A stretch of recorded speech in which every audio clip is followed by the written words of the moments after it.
everybody out there. It's Matt and Grant of the Robinson-Ludwick group bringing you our second quarter video update for 2021. A little better second quarter than 2020. We're coming out of the fog, the COVID fog, and getting back to reality. You don't say that, though, because now all we see is we are in a fog of smoke haze today. That's true. Yeah, sorry, too soon. But anyway, man, I can't believe half the year has already flown by. Oh my gosh, every year goes faster. Well, 2020 did not go fast. No, you're right. 2020 it's like 10 years in one. But, for those of you who have been following us, 2020 was a phenomenal year for real estate as COVID kind of had that adverse effect, and that continued on into the first and second quarters of 2021. Second quarter was a powerhouse of a quarter, at least for our team's stats, and thanks to many of you guys out there. And I think also just a reflection of the market. There was just a ton of volume.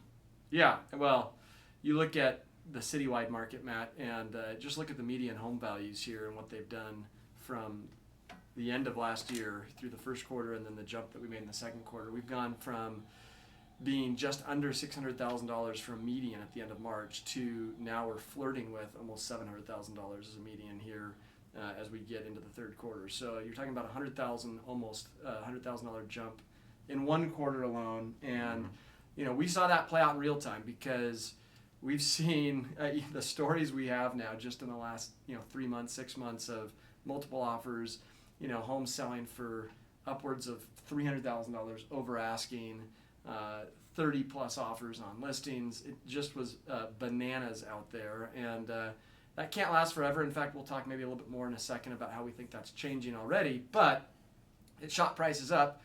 And even still, you look at it in the Western landscape, and we're still kind of a deal for a lot of other areas. Yeah, for everything that Bend has to offer, we are a good deal. And I think that's what's kept up demand, and supply has not been able to keep up with that demand.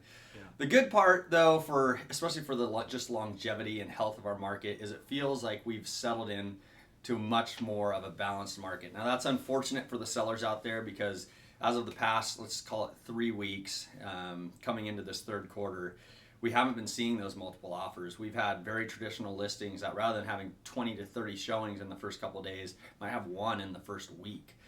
So buyers have really pulled back. There is historically a kind of a seasonal period as kids get out of school, beginning of summer, people are going on vacations, they're distracted, they're not thinking about real estate, right, where there is kind of a lull in the market. Now that typically picks up after the 4th of July, which was last week. We didn't really see that tick up last week. It hasn't impacted prices, but it seems that buyers have pulled back a little bit.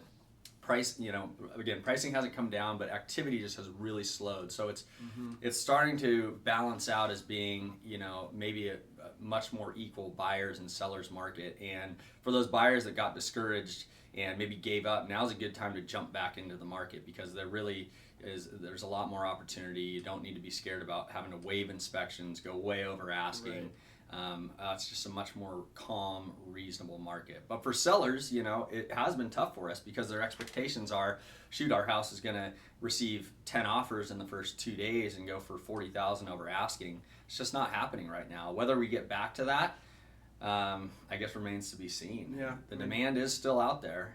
Yeah, I think we probably will get back to it. I think that we're maybe within a larger cycle, Matt. I think we're almost going to be in these mini cycles of, crazy demand and multiple offers, and then maybe a little breathing, and crazy demand and a little bit of breathing room. And so I think we're in that right now. And who knows when we come out of it. But I tend to agree with you that this is the time of year where we have a little lull, and probably by the end of this month and as we get into the third quarter, that'll pick up again. And that's what we've seen historically. I think the elephant in the room and what we're seeing, across the board, doesn't matter what you're doing, are these inflationary kind of trends that are happening. And really, real estate is a great hedge against that, especially when you look at interest rates that are still hovering right around 3%, maybe a little bit above. But if you can get a 30-year interest rate, whether it's for a primary residence or especially if you're an investor, and park some of that dough into real estate, and if these inflationary trends continue, that's a great hedge against that, and you'll feel really good about getting in at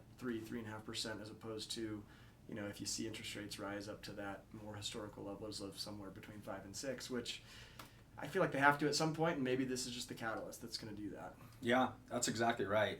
And kind of as we do come out of the COVID restrictions and enter back into a sense of normalcy, I think Bend is going to see the busiest tourist season we've ever seen this summer, and that's already reflecting in the traffic and the crowds downtown. We have a arsenal of summer concerts coming up that's just going to be one after the other, an amazing lineup. That's going to bring tourists. We have races that are coming back, bike races, running races. It's just bringing in so many people, and I think, some people are still nervous about flying. There's the issues with rental cars being really expensive, so driving vacations are more popular than ever. And so for people all up and down the West Coast, Bend seems to be the location. And so, whether or not historically, people come here, they visit, they fall in love, and they end up moving here and buying here. So that may happen again, and like you said, kind of get us out of this little lull we're in, and just cause a little more demand to hit the market as those tourists come here and fall in love with Bend. So speaking of that, and everything that we're talking about is just this supply and demand, just the basic kind of economic theories here. So I'm going to put you on the spot, Matt.